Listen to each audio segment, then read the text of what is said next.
Hi hello నమస్తే welcome to our channel. నేను మీ చార్మి. సినీ రంగానికి సంబంధించి అటు ఫిలింఫేర్ అవార్డుని గెలుచుకున్న జానీ మాస్టర్ అయితే ప్రజెంట్ చంచల్గూడ జైల్లో అయితే ఉన్నారు. ఇక ఈ ఇష్యూకి సంబంధించి అందరూ కూడా వాళ్ళ అభిప్రాయాలను అయితే సోషల్ మీడియా ద్వారా తెలియజేస్తుంటే ప్రముఖ అటు నిర్మాత అయినటువంటి చిట్టిబాబు అయితే ఆయన ఏం చెప్పుకొస్తున్నారంటే అసలు దీంట్లో ఏదో కుట్ర ఉంది. అంటే ఎప్పుడో 2019లో జరిగిన ఇష్యూ అయితే 2024లో అమ్మాయి కేసు పెట్టడం ఏంటి?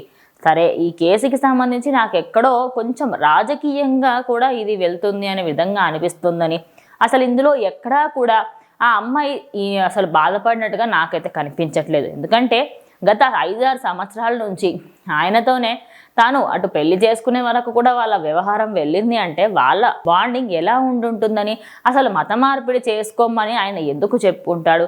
ఇవన్నీ చూస్తూ ఉంటే ఇండైరెక్ట్గా అసలు ఇదేదో రాజకీయాలలో ఎవరో తనని బెదిరించి ఇలా చెప్పించుంటారు అనేది నాకు అనిపిస్తుంది అంటూ చిట్టిబాబు అయితే చెప్పుకొచ్చారు.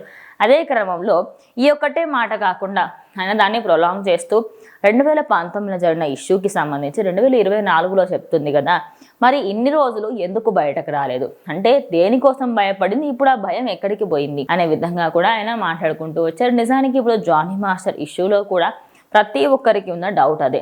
మరి ఇన్ని సంవత్సరాలు నిన్ను అంత లైంగికంగా బాధ పెడుతున్నప్పుడు మీరెందుకు ముందుకు రాలేదు? మరి ఇందులో ఎలాంటి హీరోల మద్దతు ఉందా, లేకపోతే ఏముంది? అంటే ఇన్ని రోజులు ఆమెకి ఏ ధైర్యం లేనప్పుడు ఇప్పుడు ఎలా ధైర్యం వచ్చింది? అంటే ఎవరో వెనకాల నుంచి సపోర్ట్ చేస్తూ ఉన్నారు. అంటే అక్కడ తప్పు ఏదో ఒక పార్టీకి సంబంధించి అయినా ఉండాలి, లేకపోతే ఏదైనా పెద్ద బడా బాబులు ఎవరైనా ఉండాలి తన వెనకాల.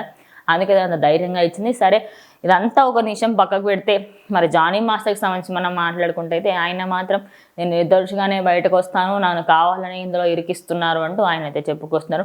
మొత్తంగా ప్రజెంట్ చిట్టిబాబు చేసిన వ్యాఖ్యలు అయితే సంచలనంగా మారాయి అనుకోవచ్చు. అటు సినీ రంగానికి సంబంధించి జానీ మాస్టర్ వైపు సపోర్ట్ చేస్తున్నారు చిట్టిబాబు అనే విధంగా కూడా సోషల్ మీడియాలో అందరూ కూడా మాట్లాడుకుంటున్నారు.